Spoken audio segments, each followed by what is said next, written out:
ایک نیک آدمی ہے، ان کے کچھ حالات ایسے تذکرہ آیا، جوان آدمی تھے، ایک اچھے تجربہ کار، بڑے رئیس، امیر کبیر آدمی،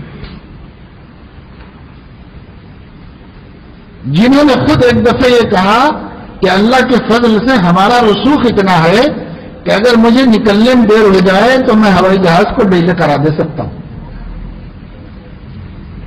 اتنے اثرات، اتنا رسوخ اور اتنا پیسہ ان کے پاس تھا. ایک دفعہ ان کے سامنے نیک آدمی ہیں، تو ابھی بھی ہیں، بہت ضعیف ہو گئے، تو برسوں پہلے کی بات ہے. ایک دفعہ ان کے سامنے ایک اللہ کے نیک بندے کی مصیبتوں کا تذکرہ آیا کہ صاحب ایسے ایسے حالات ہیں، یہ پریشانی، پھر اس کے بعد یہ، پھر اس کے بعد یہ، پھر اس کے بعد یہ، کچھ مصائب سے وہ گزر رہے تھے. ان مصائب کا تذکرہ آیا تو وہ بیچارے بڑے سادگی سے کہنے لگے، اللہ اللہ یہ کیا بندہ ہے، اس میں کہ آدھے بھی میرے اوپر آتے تو میں مر ہی جاتا.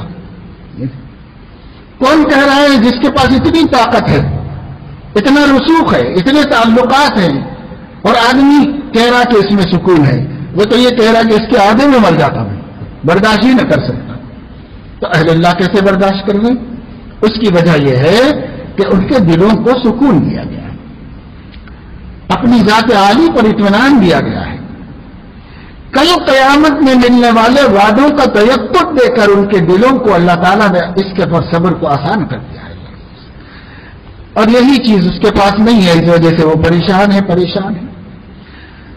شاہوں کے سروں میں تاج گراں سے درد سا اکثر رہتا ہے. نہیں، حضرت حکیم صاحب فرما رہے ہیں، شاہوں کے سروں میں تاج گراں سے درد سا اکثر رہتا ہے، اور اہل صفا کے سینوں میں نور کا دریا بہتا ہے. یہ ان کی زندگی ہے، ان کی زندگی ہے.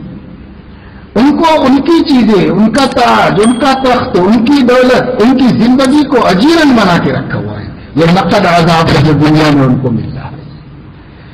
اور اہل صفا کے سینوں میں نور کا دریا بہتا ہے.